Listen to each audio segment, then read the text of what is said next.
when I first found myself trapped inside an agonizing romance novel, stuck playing the role of that pathetic and long-suffering side character.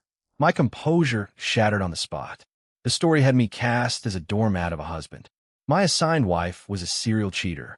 According to the plot, I was supposed to graciously forgive her infidelities. I was even expected to raise another man's baby. But the most absurd part was yet to come. The system informed me that to get back to my own reality, I needed to completely max out the heartbreak meter. What the system failed to anticipate, however, was that when Ava attempted to guilt-trip me into handing over my sports car to her childhood friend just so he could salvage his pride, I beat her to the punch. I told her that Hannah stopped by the house today and accidentally smashed the wishing jar we kept in the master bedroom. She truly did not do it on purpose. So you should not take it to heart, because she is practically like a little sister to me anyway. Oh, and there's one more thing.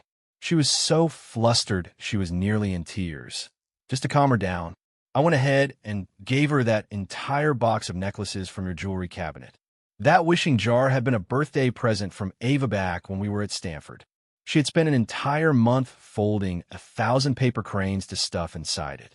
As for that jewelry box, I had paid a fortune to have those necklaces custom designed as our wedding anniversary present. Ava's face went ashen in an instant.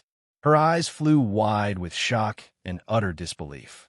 The system shrieked inside my skull and desperately attempted to halt my madness. Yet in the next heartbeat, it was forced to watch the heartbreak meter spike upward by an entire increment.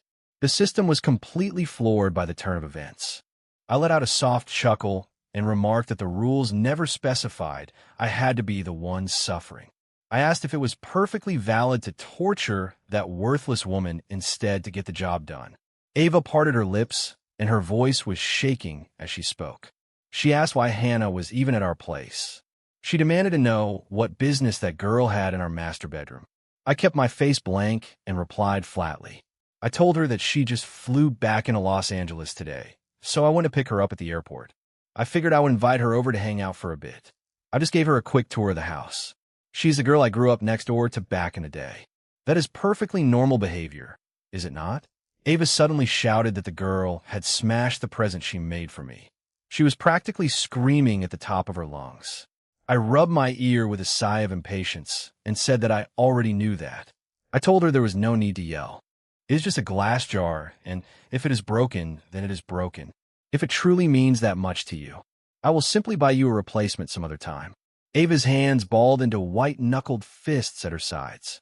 She cried out and asked if I really thought this was about the jar. There were 1,000 paper cranes in there. I folded every single one of them with my own 2 hands. Every crane carried a piece of my heart for you. How could you be so careless with something like that? And then there is that jewelry set. That was our anniversary present that I gave to you. You just handed it over to her without a second thought. What exactly is going on between you two, James? Do I even matter to you as your wife anymore? I could see the anxiety finally creeping in. I waved her off dismissively and told her that was enough. All of this constant bickering is an unbecoming sight. Can you not act with a little more dignity as a woman? I have already explained this to you. She's just a neighbor from the old days.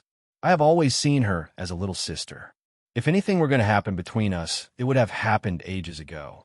There would not have been a chance for me to marry you, if that were the case. Having listened to so many domineering men throw around those exact same lines, it was finally my turn to speak those words aloud. A surge of indescribable satisfaction washed over me from head to toe. At last, I was the one reciting the male lead's signature lines from this very angst-filled novel. Watching the cheating heroine get shamed, but doing it myself firsthand felt even more intensely gratifying. Once I had finished delivering my little sermon, I immediately dialed back my tone and slipped into a mask of tender concern. Honey, please do not read too much into it. You know my heart belongs to you and you alone. Can we please not do this right now, because I am exhausted. I am heading to bed now. I ignored Ava's glowering face and made to get up and walk away. But she suddenly seized my arm, and her brow was creased with tension. Her stare was intense, as if she was trying to bore straight through me. I remained perfectly composed and letting her examination run its course. After a long and heavy pause, she exhaled sharply and ground out her next words. Fine, but just watch yourself from now on. Ethan has an awards ceremony tomorrow night. Lend him your Rolls Royce so he can make a decent impression. And there it was. The cheating wife had finally made her move. The unspoken meaning was obvious to anyone with sense. After all, a man's car and his woman are two things you never just loan to someone else. I slapped my thigh and put on a show of surprise for her. I asked why she had not mentioned this sooner. She blinked because she was caught off guard. I held up my hands with an innocent shrug. Hannah has a concert tomorrow night, too. I did not want her to look bad, so I already lent her the car and the chauffeur. Ava gaped at me as if I were a total stranger. She asked if I had really already lent out the car. I simply told her that was the case. She pointed out that it was my most prized possession. She asked how I could just hand it over to someone else.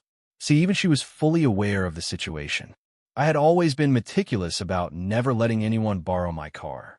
Yet she had just demanded with complete seriousness that I hand it over to her precious childhood friend. What made it even more absurd?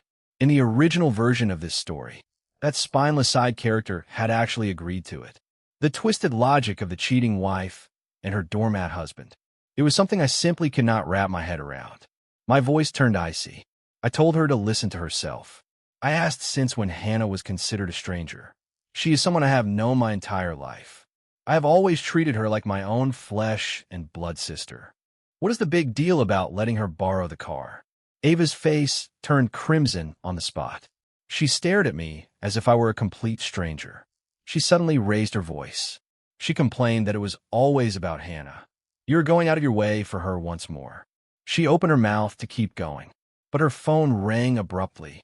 She pulled it out and glanced at the display, and her lips thinned into a tight line. Then she lifted her head and fixed me with a long and hard stare, before finally turning away and heading to the balcony to answer it. I figured it was her childhood friend Ethan Atwood on the line. No doubt he was checking in on the progress of his car borrowing mission. Too bad for him, that mission was dead on arrival. I could not be bothered to watch her anymore, so I turned and walked back to the bedroom without a backward glance. When I first arrived in this world, I nearly had a complete meltdown right then and there. I wanted nothing more than to wring the system's neck, because this was hands down the stupidest and most formulaic piece of angst fiction I had ever come across. The main couple had been together for 6 years. They had been married for 4. Things had been sailing along just fine, until the wife's childhood friend appeared and turned everything upside down. According to the original plot, the wife had been carrying on a suspiciously close relationship with her so-called male best friend, testing her husband's boundaries again and again. Yet, the husband never lifted a single finger in protest. He did not retaliate, and he did not even complain.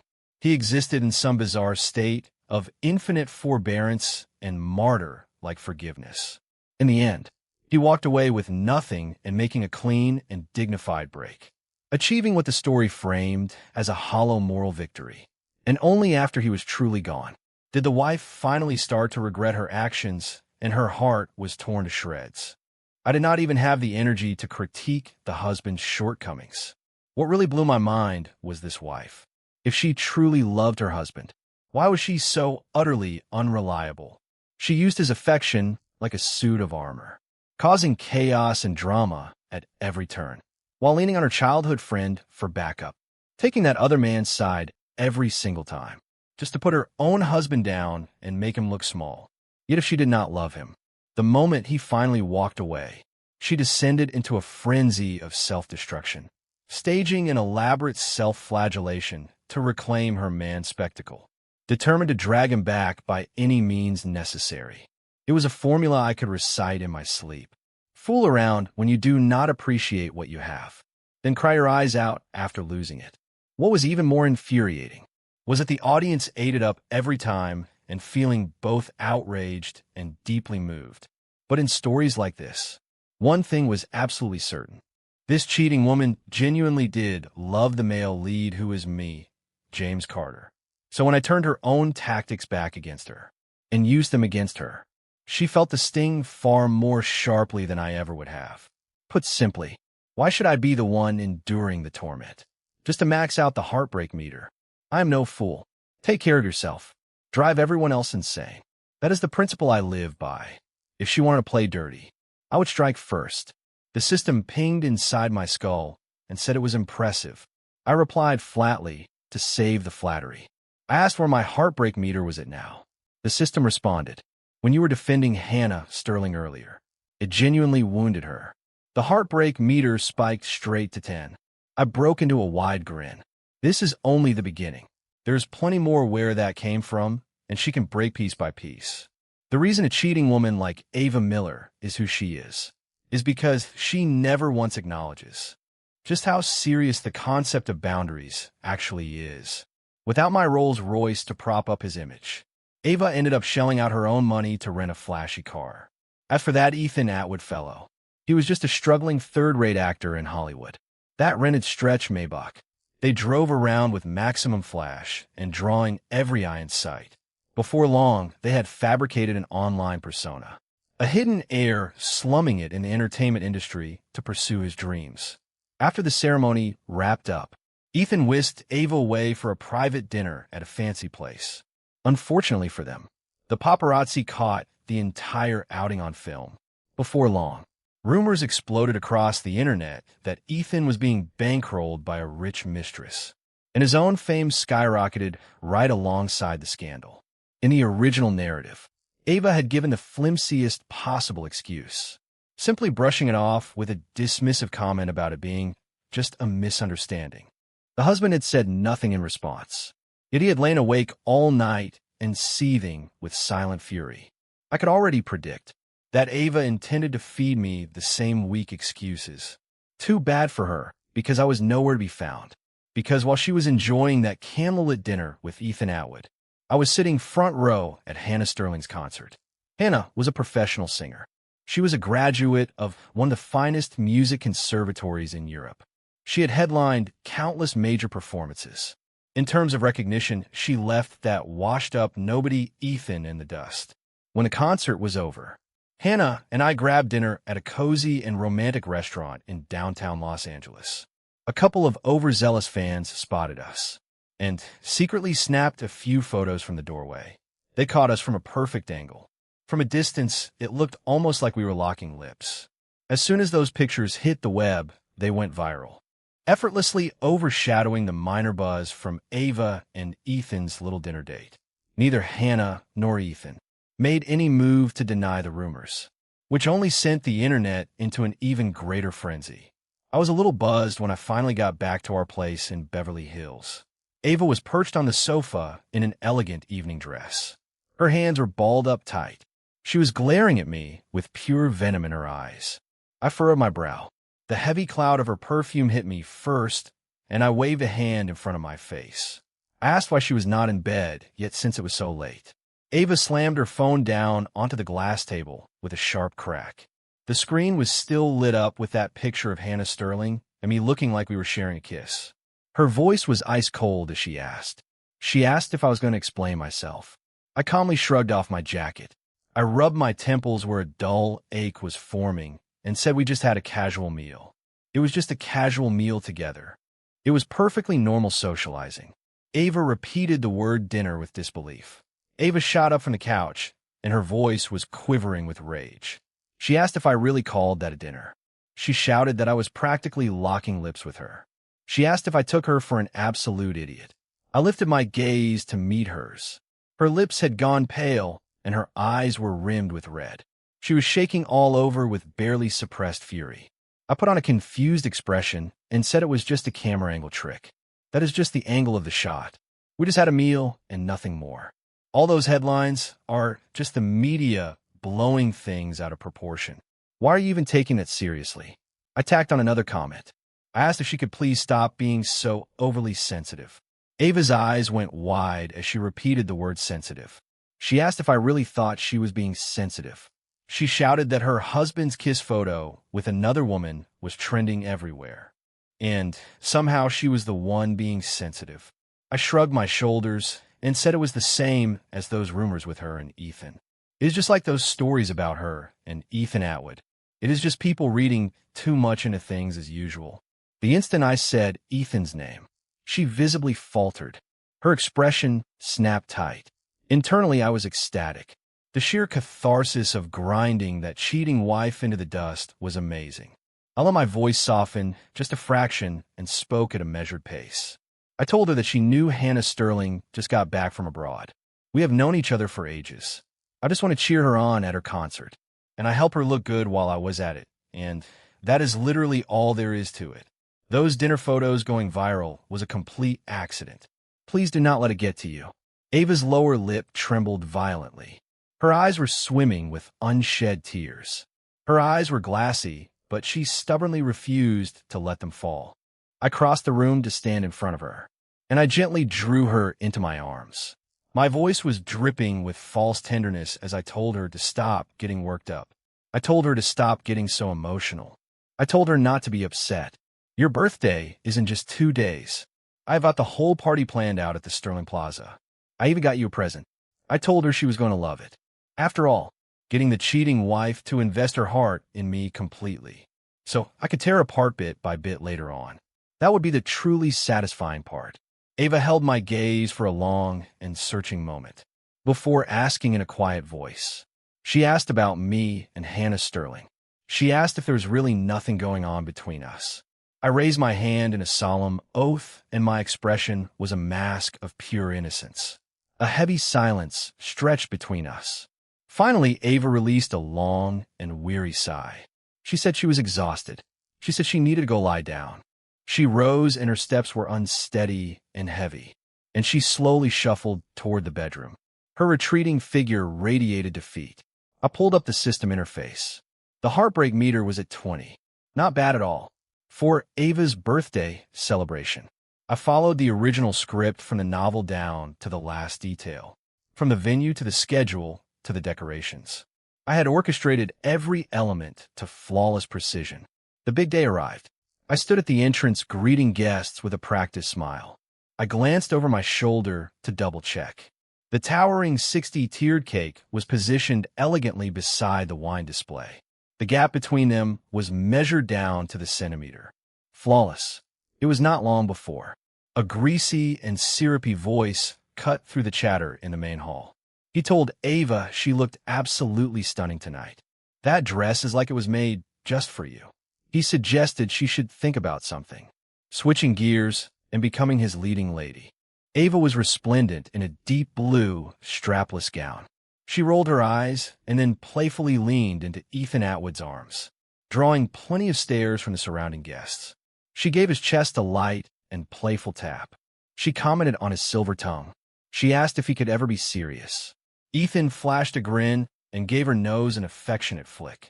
Ava looped her arm through his with practiced ease. The whole gesture screamed that he was her husband and not me. Ethan smacked his forehead in mock realization. He said he almost forgot.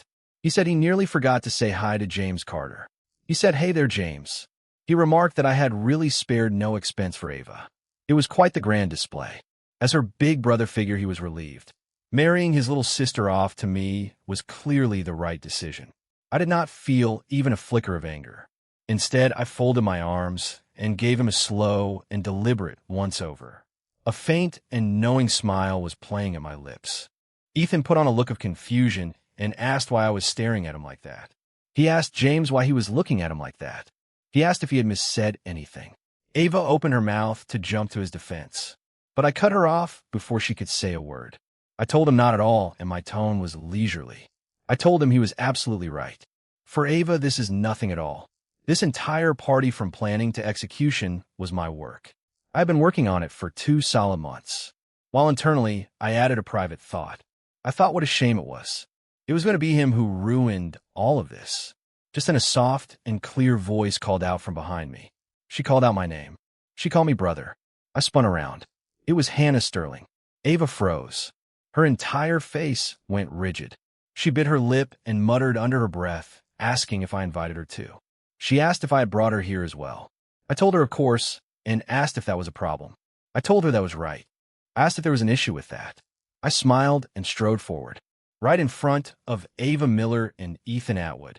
I pulled Hannah Sterling into a warm and lingering hug. Then I bent my head, and I pressed a soft and deliberate kiss to her cheek. In the very next instant, my arm was yanked backward with brutal force. Ava had her fingers locked around my bicep. Her carefully maintained composure had utterly collapsed. Her eyes were bulging and her expression was a mask of shock and disbelief. She demanded to know what the hell I was doing. I furrowed my brow in projected confusion. I asked her what she meant. I asked her what she was getting at. She was barely containing her fury as she hissed at me. She accused me of hugging another woman right in front of her. She asked how I still had the nerve to claim there was nothing going on. She asked how I could do this to her. I told her that was enough. I cut her off, and my voice dropped to a low and serious register. I pinched the bridge of my nose and sighed, while telling her to keep her mind out of the gutter. I told her that, as a woman, she should be better. I asked if she could stop making everything so filthy in her head. That was just how Hannah Sterling greets people, because it is a cultural habit from her time overseas. It was simply a cultural formality. I told her there was no need to make it sound so tawdry. I added that my tone was turning frosty. I also pointed out something else. I reminded her that today is her birthday party. I asked if this was really how she wanted to behave. My words hit her like a series of sharp slaps. She froze and her mouth was quivering uncontrollably. She finally managed to choke out a response, asking if she had a dirty mind. She asked if she was the one with the dirty mind. She asked what woman could stand by while her husband hugged another woman right in front of her. She asked how I could be so completely indifferent to her feelings. She asked how I could disregard her so thoroughly. I let out a derisive snort. I let my gaze drift pointedly to her arm, which was still entwined with Ethan Atwood. I asked what the big deal was. I pointed out that they were practically wrapped around each other, just now in front of me. I asked if I had complained at all. Ava went rigid. It took her a moment, but she finally pulled her hand back from Ethan's arm with an awkward jerk. She was muttering under her breath that it was different. She said that was not the same thing. She claimed she always thought of Ethan as her brother. I smiled thinly and said that was interesting. I noted that Hannah Sterling just sees me as her brother too. I told her that Hannah Sterling sees me that way as well. I said it sounded the same to me. Ava was struck momentarily mute. Ethan quickly stepped in and pulling a sulking Ava closer to him. His tone was soothing but laced with calculated mockery as he told her not to be angry. He told her not to be mad. He said he knows James Carter well enough. He claimed I was not the type to mess around. He said that was probably just a friendly hug and nothing more. He said he was sure it did not mean anything. I caught every layer of mockery in his words. I took the opening he had given me and told her that her brother had the right idea. I told her that her brother was the sensible one here. I asked why she always had to blow everything so out of proportion. I honestly did not get what she was so worked up over. Ethan clearly had not anticipated me turning his words back on him. His smug expression instantly faltered. Ava's face grew even more thunderous. She shot me a vicious glare. Then she wrenched herself free from Ethan Atwood and stalked off without another word. Good, and let her go. The moment Ava was out of earshot, Ethan dropped his doting brother facade in an instant, and he leaned in while dropping his voice to a whisper just for my ears. He told me a pathetic loser like me did not deserve a wife that gorgeous. He asked who she loves more now. He asked if it was him or me. I chuckled softly and asked if he really needed to guess. I asked if there was even a need to guess. I asked if he just saw what happened. Hannah Sterling and I share a simple and polite hug, and she was practically in tears over it. I asked what I could say about that. I paused and then twisted the knife a little deeper by saying he was happily chasing after another man's leftovers. I told him that as for him, he seemed perfectly content devouring what had already been sampled. I told him he had no standards at all. Ethan's face twisted with rage on the spot. He gritted his teeth and hissed at me to keep running my mouth. He told me we would see who gets the last laugh. He said we would see who was smiling in the end. With that, he turned sharply on his heel and hurried after Ava Miller.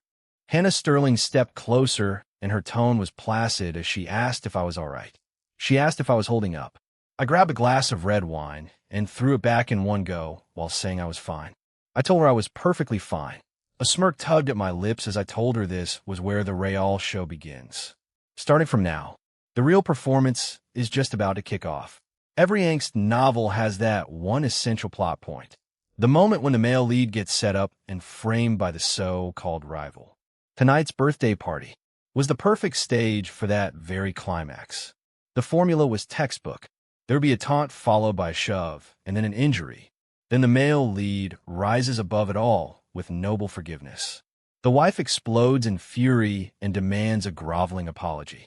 And finally, there is a torrent of over-the-top emotional confrontation. I could recite this entire script in my sleep. Now all I had to do was wait for it to unfold according to the plan. I glanced across the room, and I spotted Ava Miller huddled with her friend while murmuring about something. She was most likely complaining about me. Meanwhile, Ethan Atwood sauntered over while swirling his glass. He called out my name. He told me to look at the state of things. He noted that Ava Miller has not spoken to me all evening. A smug smirk played at his lips, and he asked if she was disappointed in me. I arched an eyebrow, and I gestured for him to carry on. He leaned in closer still and asked what I thought. He asked what I thought about his chances. He asked if I thought he had a shot if he made a move on my wife tonight. He asked if it was possible. He suggested he should give a shot. He let out a hollow chuckle and said he was just messing with me. He told me not to take it so seriously because he was only joking. He said he was only joking. In the next instant, I followed the script perfectly and took the bait. I threw a punch square into his face. Ethan Atwood went rigid and his features contorted in pain. He stumbled backward and lost his balance. His trajectory was aimed squarely at the towering cake. I did not move to catch him. I did not even blink. Just as he was about to plow into it, Hannah Sterling lunged forward, and she slammed hard into his shoulder from behind. The impact jerked him back from certain disaster. Her force straightened him upright, but the sheer inertia sent her careening to the side. Her body pitched toward the wine display. A deafening crash echoed through the hall. The sound of shattering glass erupted across the room. Every glass on the table toppled over. A river of dark red wine flooded the marble floor. Hannah Sterling crashed to the ground. A shard of glass sliced a deep and ugly gash across the back of her hand. I shouted her name, and I sprinted over to her. I brushed past Ava Miller, who was already moving to Ethan's side. I dropped to my knees beside Hannah on the floor, my face contorted with alarm at the sight of the bloody wound. My knuckles went white as I clenched my fists in fury. I whipped my head up and fixed Ava with a glare. My features twisted with barely leashed fury as I asked how she could be so petty and jealous. I told her that I have said this 100 times. I told her Hannah Sterling and I are just friends. I asked how she could pull a stunt like this. My sudden explosion stunned both Ava Miller and Ethan Atwood into silence. Ava sputtered and asked what I was talking about. She was confused. She claimed she did not do anything. I asked who else it could be. I pointed out that Ethan has no vendetta against Hannah. Why would he push her? I asked why he would push her. I accused her of having him do her dirty work for her because she cannot stand Hannah. I asked if she put him up to this. I took a threatening step closer. My voice dripped with wounded outrage. The system piped up again and said my scapegoating skills were off the charts. It said that was an absolutely flawless deflection. I answered that it was naturally the idea while feeling wonderful. I told it that was the idea. On the floor, Hannah Sterling was clutching her bloody hand. Her voice quivered as she spoke. She told James not to be angry at them. She said she was all right. She claimed it was her own fault. I asked how she could be fine and cut her off urgently. My face was creased with real concern. I told her those hands were for playing the piano. I asked how she would manage with a gash like that. Ethan Atwood looked utterly bewildered. He could only stammer the same thing over and over about not pushing her. He kept saying he never laid a hand on her. I cut him off with a glacial glare and told him to shut up. I told him to stay out of this. Then I pivoted back to Ava Miller. My voice dropped to a menacing low as I told her to apologize. I told her to say she was sorry. The system let out another excited ping and said the heartbreak meter was skyrocketing. It said it was incredible. Ava's face drained to an ashen white. She stared at me with utter disbelief and said she did not do a single thing. She asked if I really wanted her to apologize to her. She reminded me it was her birthday party tonight. She asked if I wanted her to apologize to her rival on her own birthday. She asked if I wanted her to grovel to her. She asked if I wanted her to apologize to her little girlfriend. My brow creased, and impatience was bleeding into my features. I told her she should apologize if she did something wrong. I asked if that was really such a difficult concept. Every eye in the room was locked onto us. Ava bit her lower lip until the color leached out of it. Her eyes were bloodshot, and swimming with tears, she fiercely refused to let spill.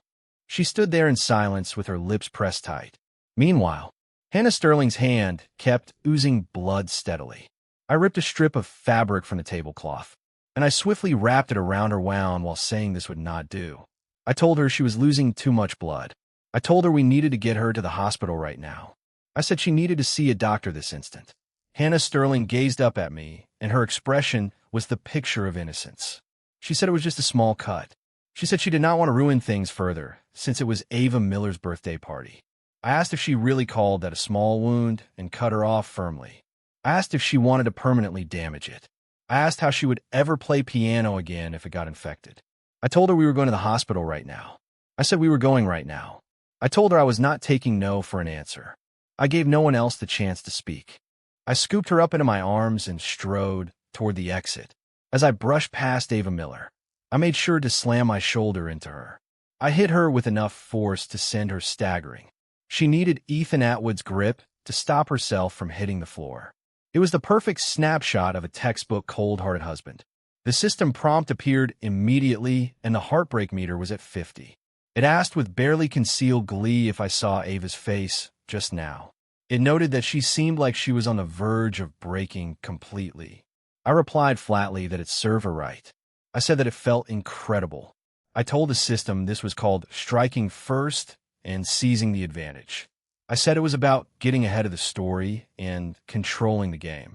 I told the system I was in control. The system huffed and said it did not know if I was having fun. It said it could definitely hear how smug I sounded. It said my self-satisfaction was practically dripping through. I flashed a wide grin and said, of course. I told it that at this rate, I could star in 80 more episodes of this little drama. I said there was plenty of torture left to dish out to this cheating wife. I told it I could milk this for ages. In all honesty, Hannah Sterling's injury was not actually all that severe. It simply looked dramatic. I had to give her credit. She knew exactly how to play her part alongside me. They patched her up in no time, but I insisted we linger at the hospital for another 30 minutes. I watched her pull out her phone and post a status update with a deliberately pitiful caption. She wrote something about how reassuring it felt to have me there when she was hurt. Not long after that, the system notification flashed up. The heartbreak meter was up by 5. A smile curled at the corner of my mouth, and I said it was perfect. I noted that this is exactly how the plot should unfold. Everything is proceeding exactly as planned. I arrived home just before 10. The bedroom was empty. Ava Miller was sitting alone in the living room on the couch while staring at the floor with her head down. The air was thick with a sickening mix of odors. There was stale alcohol and her cloying perfume. It turned my stomach just breathing it in. I cleared my throat and settled down next to her. I let out a deliberate and heavy sigh before speaking. I told her she really went too far today. I reminded her that Hannah Sterling was a guest I personally invited here to wish her a happy birthday. I told her that even if she does not like her, she should not have done something like that to her in front of everyone. I told her I have already apologized for her. I pointed out that she is still hurt. I told her she needs to find a moment. I said she should apologize to her herself. Ava Miller slowly lifted her head. Her bloodshot eyes locked onto me first. Then they drifted down. They settled on the faint smudge of lipstick on my neck. Her eyes snapped wide open. Her fury ignited like a spark hitting dry kindling. I slowly reached up and scratched at the spot while telling her not to overthink it. I told her to not overthink it. I said it was just a mosquito bite. Before she could detonate, I quickly pivoted the conversation and told her I almost forgot something. I said, oh, by the way, I reached for my jacket resting on the arm of the sofa, and I fished a small and elegant box out of the pocket. I flashed a smile and offered it to her while saying this was for her. I told her it was her birthday present. I noted that at least I made it before midnight. I asked if it was not too late for a gift. Ava's lips stayed thin and tight as she took the box from me. The instant she lifted the lid, she froze for half a beat. Then a faint and bitter smile twisted her lips while asking if the Chanel perfume was a freebie. She asked if it was the gift with purchase from the department store. She asked if it was a free gift. She glanced at it once more. Her voice was so soft, it was almost inaudible. She asked if it was from the same collection as the bag Hannah Sterling was carrying. She asked if they were from the same line. She asked if I got them together. I thought she was impressive as expected of the main character. Her eye for detail was razor sharp. I shifted my gaze away and gave a small cough while telling her of course not. I claimed I just got them at the same time. I said the bag was a concert gift for her. I told her it was a congratulatory present for her return. I added quickly that we all had a long day. I told her we should not turn this into another major issue. I asked if we could please not do this. I asked if she could please stop. Ava Miller squeezed her eyes shut for a moment.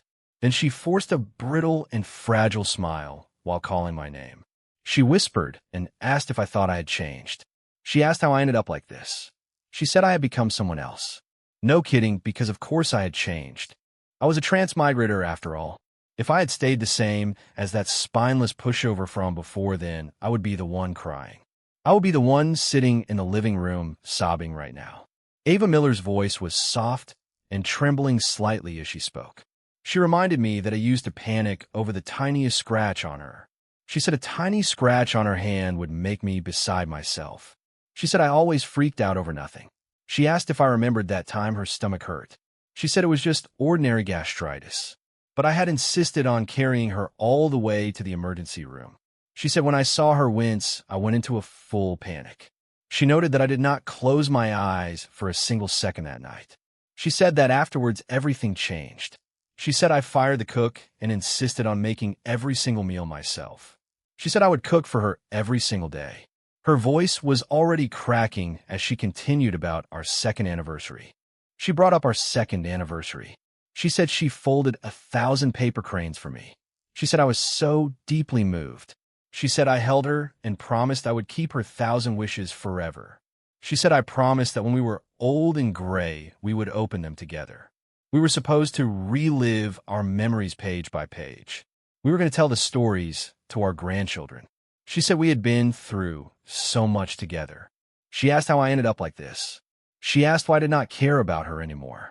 She noted that I come home with another woman's lipstick on my neck. She asked if I still loved her at all. She whispered my name. She asked if I still loved her. I thought to myself about how crazy I would have to be to love her. You would have to be completely insane to fall for someone like her. A cheating wife like Ava Miller never learns her lesson until she gets a taste of her own medicine. She needs to feel the sting. In the original story, Ethan Atwood had whispered his poisonous lies in her ear, and she had swallowed every single one of them. They worked in perfect and unspoken collusion, tearing the husband apart piece by brutal piece. When the original James Carter had finally found the spine to confront her, it was too late. She had called him petty and controlling and jealous. It was revolting to think about. Now, it was her turn to feel the sting. Suddenly, she knew exactly what heartbreak meant, and she deserved it. I inhaled deeply and forced my voice into a patient register while asking what she was saying. I told her that, of course, I loved her. I claimed I loved her, obviously. Ava Miller's voice shot up while asking if this was what I called love. She shouted that I defended my little childhood friend in front of everyone. She said I made her apologize for something she never did. She asked if that was love. She asked where the love was in any of that. I called her name sharply and told her to give it a rest. I shot to my feet and fury was flooding my features. I asked if she could just stop this behavior. I told her there was nothing going on with Hannah Sterling. I asked what more she wanted from me. I told her that she said I had changed, but she was the one who changed. I pointed out that she was the one gunning for Hannah Sterling nonstop. I told her she had lost all trust in me. I asked what the point of all this drama was. Ava let out a bitter laugh through her tears and brought up trust. She asked if I would be sleeping with her next. I swung my hand and delivered a stinging slap across her cheek. I jabbed a finger at her and told her to hear herself. I asked if this was how a wife should talk to her husband. I told her she had gone too far and it was unacceptable. I turned my back on her and told her I was sick of her paranoid delusions. I told her I did not want to fight with her anymore. I told her she needed to figure out who she really was. I headed directly for the bedroom. Behind me, I heard the muffled sound of a choked sob she tried to swallow. The system notification flashed up, and the heartbreak meter was at 70. I nearly burst out laughing when the door clicked shut. I thought to myself, cry and break and hurt. The more she cried, the better I felt. The system called me messed up, and I replied that you have to be twisted to deal with a twisted person. I told it that was just basic logic. I heard the front door close from the living room because Ava Miller had left. I knew she was headed straight for Ethan Atwood. I knew the rest of the night would follow the same tired formula. They would drink together, and she would paint me as the villain. Ethan Atwood would play the part of the soothing comfort. Eventually, the alcohol would do its work, and they would end up in bed. The system confirmed my instincts were spot on and that they were locking lips right now. I let out a disgusted TSK and said that woman was no wife of mine. I told the system I was not done yet. I lounged back into the deep armchair and crossed my legs with absolute certainty. I told the system that I have seen plenty of women like Ava Miller. She's a textbook double standard case who blames everyone but herself. I said that even if she initiated the divorce, I would make sure to break her completely first. I wanted her to feel every ounce of it before I let her go. Ava Miller did not drag herself home until close to midday the next day. I asked where she was last night, and she claimed she stayed at a friend's place. I saw straight through her lie, but did not bother exposing it. I told her to make sure she apologized to Hannah Sterling tonight. I said we were all going to have a meal together after her interview. Ava went rigid, and her already red-rimmed eyes grew even more inflamed. She asked if my only concern was her apologizing to Hannah Sterling. I told her there was no point in pressing for details. I told her I knew she was upset, but running away does not fix anything. I said she should at least say she was sorry and stop getting it backwards. Ava Miller exhaled sharply and spat out that she refused to do it. Then she stormed into the bedroom and slammed the door behind her. I leaned back in my chair and prepared to take another nap since her discomfort was the goal. Over the next several months, I deliberately kept Hannah Sterling at a calculated distance. I wanted Ava Miller to feel that constant and gnawing uncertainty. The heartbreak meter got stuck at 85 and refused to budge. The system was visibly starting to panic and urged me to think of something. I stretched lazily and said the real main event had not even started yet. I asked if it noticed anything different about Ava Miller recently. I noted that the classic plot point of her being pregnant by another man was about to trigger.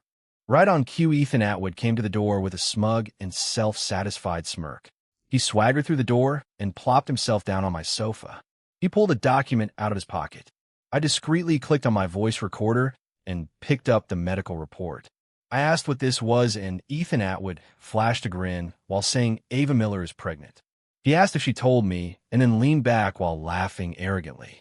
I pinched my own thigh hard and made sure my voice shook with pain while asking if it was his.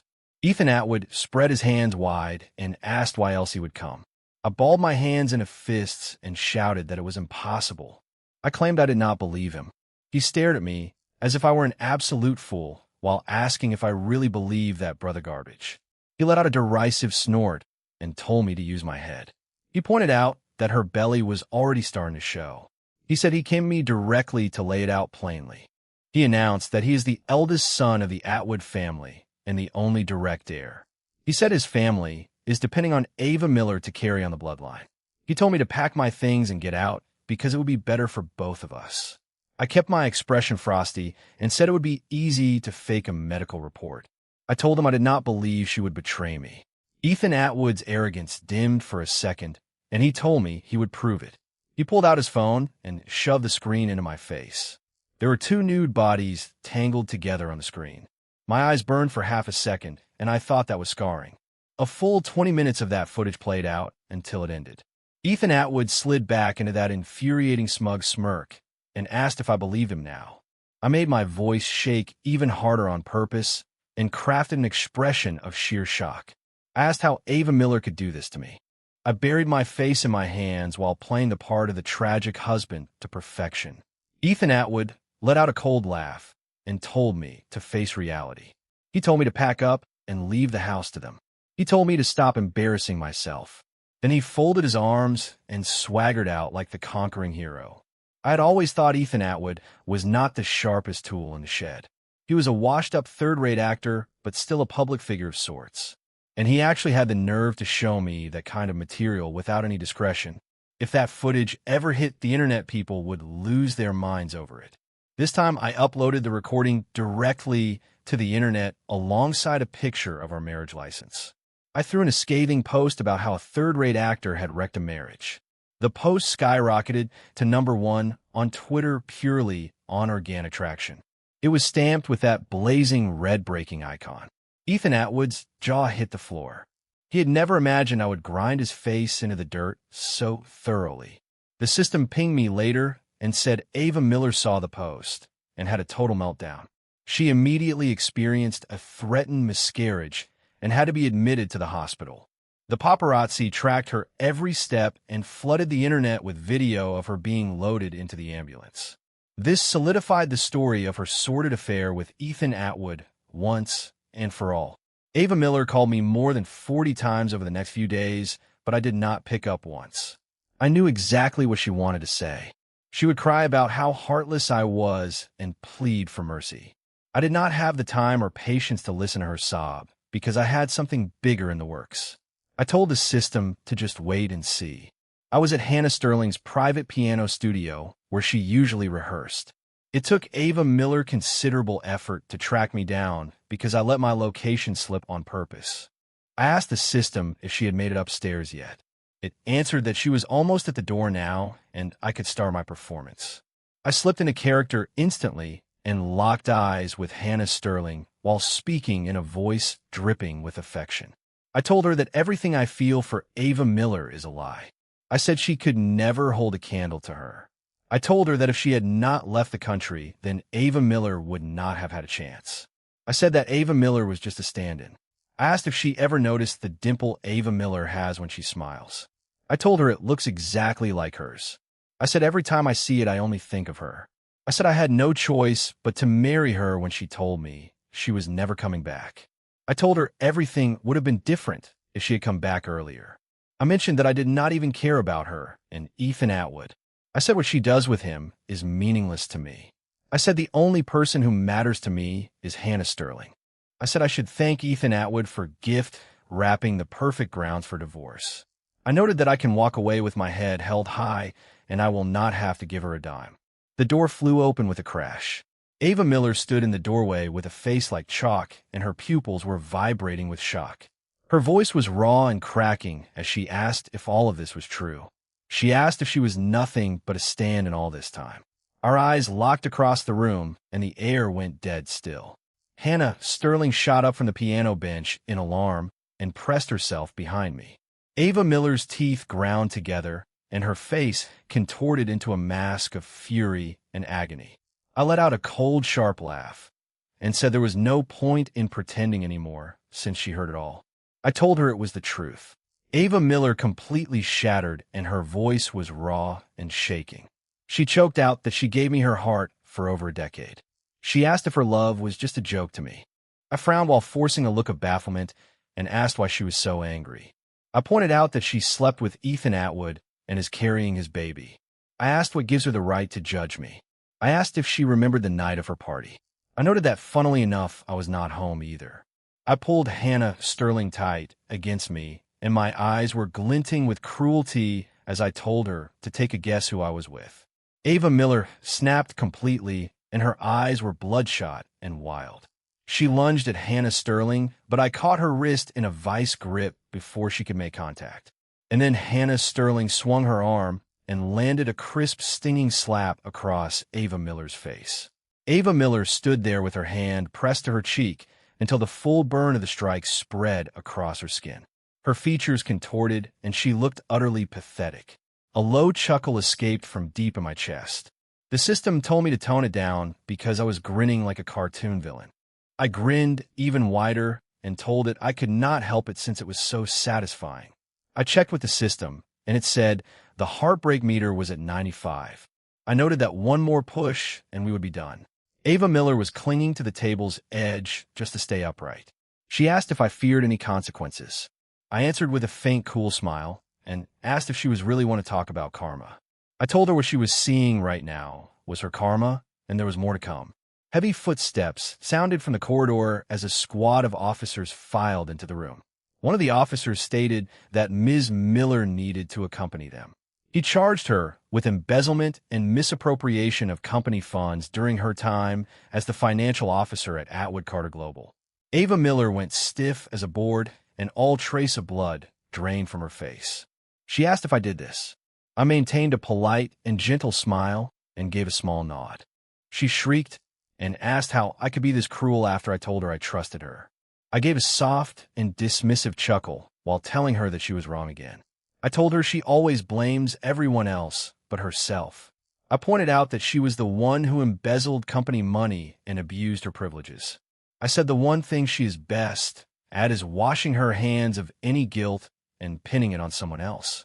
I told her to try telling that story to a judge to see if the law is as forgiving as I used to be.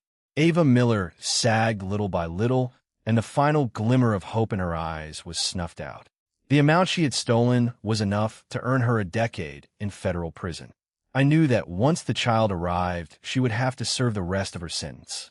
She turned her head and asked one final time if I ever loved her even for a single second. I answered in the sharpest voice that I never did, and not once. It was explosively good as Ava Miller disappeared from sight beyond the doorway. The system update showed the heartbreak meter was at 100 and the mission was accomplished. Hannah Sterling turned to me with a bright smile and called me Mr. Carter while saying it was a pleasure doing business. I politely stepped back and said the pleasure was mine. There had never been anything genuinely emotional between Hannah Sterling and me because it was a business deal. I hired her to dismantle Ava Miller, and in return, I was handing her 2 major project contracts as payment. I interrupted her before she could continue by saying I was not interested in any kind of relationship right now. I told her I have had enough romance for one lifetime. I gave a dismissive wave and walked out of the studio into the bright afternoon sun. The system told me I really blew it away and asked if I wanted to consider a long-term partnership as a recurring villain. I rolled my eyes and said no thanks because I just know how to keep score. I just hope that any guys out there would keep their eyes wide open in the future. Right now, only one thing was left to do, and that was to go home.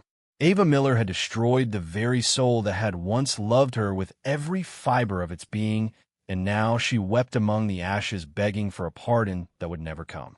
The cruelest irony of humanity is taking everything for granted while you have it, only to realize too late that the very love you wasted was the only lifeline you ever truly possessed. People do not fall out of love overnight, but once a heart turns to ice, no fire on earth will ever thaw it again. In this day and age of disposable relationships, true sincerity had become the rarest luxury of all. If you were James Carter once the truth was laid bare, would you have walked away with your head held high, or made sure she felt every single arrow of that same devastating heartbreak?